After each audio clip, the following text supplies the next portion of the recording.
গ্রাম্য স্টাইলে এভাবে ব্রয়লার মুরগি রান্না করলে খেতে কিন্তু সত্যিই অনেক মজা হয়। তো আলু দিয়ে অনেক মজা করে গ্রামের স্টাইলে কিন্তু আমি রান্নাটা করেছিলাম। দেখেই বুঝতে পারতেছেন কতটা লোভনীয় হয়েছিল চিকেন রান্নাটা।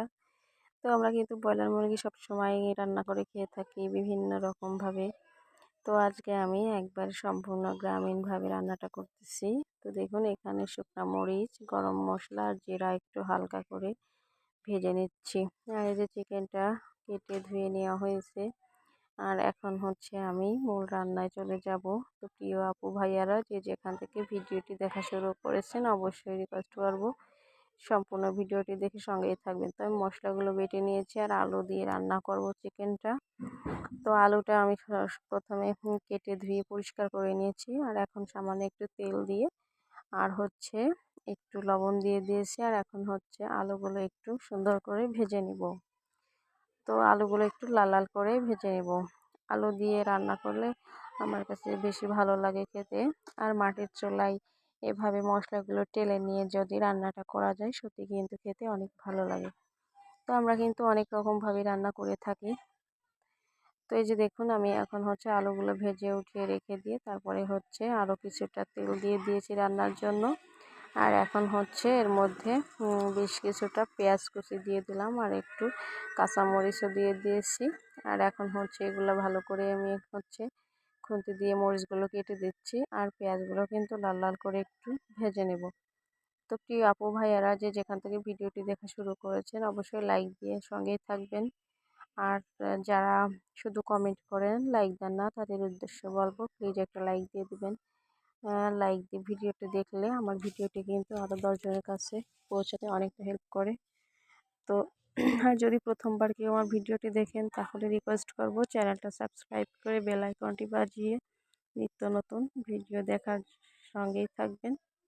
তো দেখুন আমি কিন্তু পেঁয়াজগুলো ভেজে নিয়ে এখন হচ্ছে রসুন বাটা আর মরিচ বাটা যে ওগুলা দিয়ে দিছি আর ওগুলা সামান্য একটু পরিমাণে পানি দিয়ে দিলাম কারণ পেঁয়াজটা অনেকটা মানে ভাজা হয়ে গেছিলো আর চুলাটাও অনেক মানে জোরে জ্বলছিল। এই জন্য হচ্ছে আমি একটু পানি দিলাম যাতে করে মশলাটা না পুড়ে যায়। তারপরে হচ্ছে একে একে মশলাগুলো আমি দিয়ে দিলাম, যে তেজপাতা, মরিচের গুঁড়া, হলুদের গুঁড়া দেবো এখন আর হচ্ছে লবণ দিয়ে দিয়েছি স্বাদ অনুযায়ী। এই সমস্ত কিছু দিয়ে ভালো করে মশলাটাকে আমি নেড়ে চেড়ে আগে মিক্সড করে নিচ্ছি। আর দেখুন মশলার কালারটাও কিন্তু একটু চেঞ্জ হয়ে আসছে। আর এখন হচ্ছে সামান্য একটু পরিমাণে পানি দিয়ে দিলাম মশলাটা কষিয়ে নেওয়ার জন্য। তো আসলে আমি আমাদের বাড়িতে রান্নাটা করতেছি না, আমার মানে আমার বাবার বাড়িতে রান্নাটা করতেছিলাম।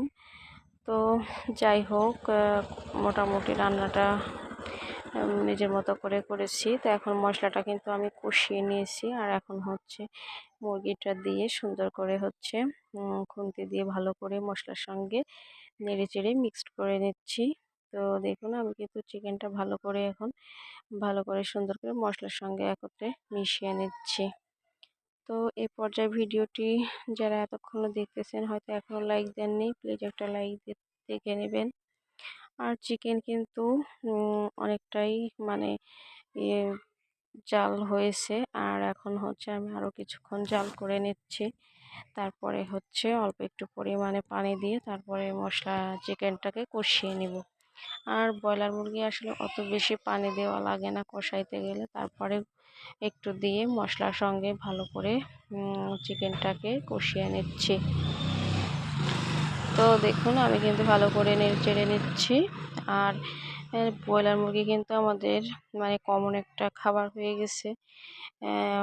মোটামুটি গরু মাংসের যে দাম, তো সেখানে মশলাটা ব্রয়লার মুরগিটা কিন্তু মানে একবারে কমন একটা খাবার। তো সবসময় কিন্তু গরু মাংস খাওয়া সম্ভব হয় না যারা মধ্যবিত্ত ফ্যামিলি আছে তাদের জন্য। তো সেই মাংসটাই যদি একটু ভালো করে রান্না করে খাওয়া যায় তাহলে কিন্তু খারাপ লাগে না। তো এখন হচ্ছে আমি মশলাটা পানি দিয়ে সুন্দর করে কিন্তু চিকেনটা কষিয়ে নিচ্ছি আর ভালো করে কিছুক্ষণ পরে পরে নাড়াচাড়া করে নিচ্ছি। তো এখন হচ্ছে আমি চিকেনটাকে আরও কিছুক্ষণ নাড়াচাড়া করে নিয়ে এর মধ্যে আলুগুলো ভেজে রেখেছিলাম সেগুলো দিয়ে দিলাম আর আলুটা দিয়ে আমি ভালো করে এখন সুন্দর করে মিক্সড করে নিচ্ছি। তো এই যে চিকেন আর আলুটা ভালো করে কিন্তু একসঙ্গে নাড়াচাড়া করে নিচ্ছি। আর এভাবে অল্প কিছু মশলা দিয়ে গ্রামীণ স্টাইলে রান্না করলে সত্যি কিন্তু খুব ভালো লাগে খেতে। দেখুন চিকেনের মশলা পানিটা কিন্তু একেবারেই টেনে গেছে। আর এখন কিন্তু কালারটাও চেঞ্জ হয়ে গেছে। মোটামুটি অন্যরকম একটা কালার চলে আসছে। আর ভাজা ভাজা হয়ে গেছে মাংসটা, আলুটা সুন্দর করে কিন্তু সেদ্ধ হয়ে গেছে। আর এখন হচ্ছে আমি আর কিছুক্ষণ নাড়াচাড়া করে তারপরে এখানে কিছুটা ঝোলের পানি দিয়ে দেব। তো এই যে দেখুন আমার কষানোটা কমপ্লিট হয়ে গেছে। আর এখন কিন্তু আমি ভালো করে নেড়ে চেড়ে নিয়ে সুন্দর করে জাল করে নেব, বলক উঠিয়ে নেব। তো এই পর্যায়ে সবাইকে রিকোয়েস্ট করতেছি পুরো ভিডিওটি দেখে তারপরে কমেন্টে জানাবেন আমার রান্নাটা কেমন হয়েছিল। তো দেখুন আমি কিন্তু আলু আর চিকেনটাকে ভালো করে এখন বলক করে রান্না করে নিচ্ছি।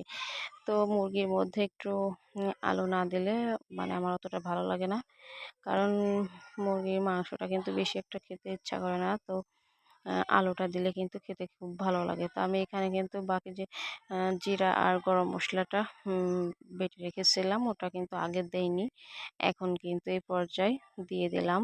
আর দিয়ে ভালো করে একটু নেড়ে চেড়ে মিক্সড করে নিচ্ছি।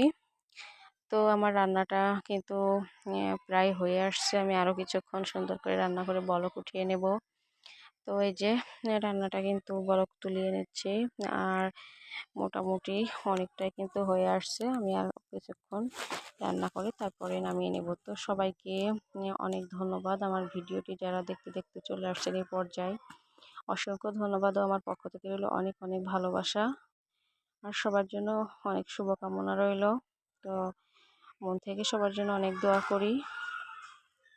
তো দেখুন আমার মাংসটা কিন্তু প্রায় রান্না হয়ে আসছে। আমি কিন্তু শুধু ভালো করে বলক উঠিয়ে নিচ্ছি, জাল করে নিচ্ছি। আর এই পর্যায়ে রান্নাটা প্রায় শেষের দিকে। আর এখন হচ্ছে আমি ভাজা যে জিরার গুঁড়া ওটা দিয়ে দিলাম। দিয়ে তারপরে হচ্ছে আমি মানে চিকেনটাকে সুন্দর করে মিক্সড করে নিচ্ছি।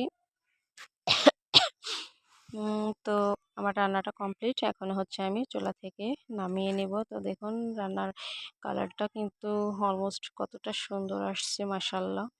খেতেও কিন্তু খুব ভালো লেগেছিল। আমি কিন্তু অতিরিক্ত কোনো মশলা দিয়ে রান্নাটা করিনি, তারপরেও অনেকটা মজা হয়েছিল রান্নাটা।